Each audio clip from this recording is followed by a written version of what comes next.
Nowadays, it's the Senate that is actually occupying the whole of the palace, and the park around has been opened to the public.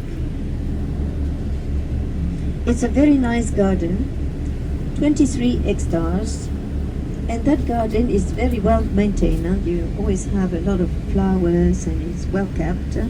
It belongs to the Senate, as I said, and it's one of the very, very few big gardens, public gardens we have in the center of the city. Because that city was very small, and you have a large population ever since the Middle Ages, so you need a lot of space for house buildings. And of course, they decided to build everything, narrow streets, high building, and you have a 3-4-story building ever since the Middle Ages.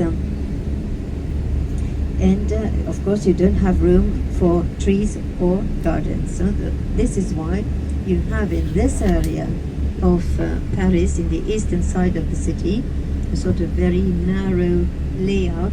As you will see, a big difference when we reach the other side, the western side, which is all open, large and wide. So, as I said, the only large garden you have in this area are garden of former royal palaces, like the garden of the Luxembourg here, and the garden of the Tuileries also, which is just in front of the Louvre.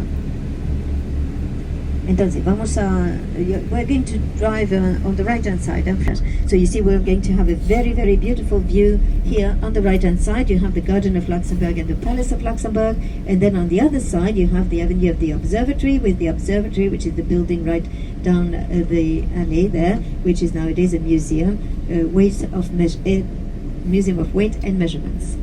Entonces, estaba diciendo que este Palacio de Luxemburgo ha servido de muchísimas cosas. Fue una cárcel durante la Revolución, fue la residencia de Napoleón I antes que sea emperador, y luego ha sido la sede de la aviación alemana durante la Segunda Guerra Mundial.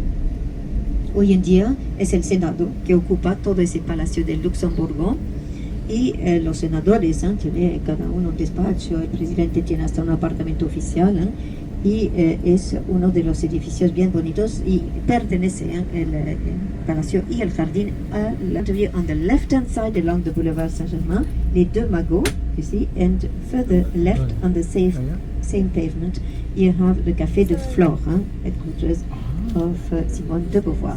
And on the right hand side, you have the bell tower of the Church of Saint-Germain-des-Prés, which is one of the oldest building remaining in this city. The bell tower dates back to the year 1000, and it was built in the Romanesque style. Aquí del lado derecho van a ver el campanario de la iglesia de Saint-Germain-des-Prés, lo que queda del monasterio original. Ese campanario fue construido en el año 1000.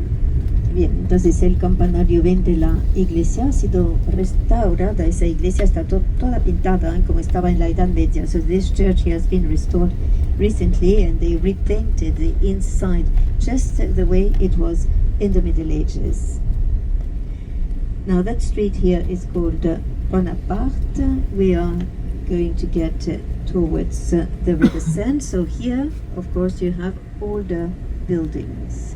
You see, they are dating back to the 17th or 18th century. All these houses where some of the members, it depends on some of the aristocracy used to live, because we are not too far from the Louvre. Entonces aquí tenemos una parte de la calle Bonaparte inside. Now the Academy of Fine Arts was created by Louis XIV, and created academies for all the different art expressions in the 17th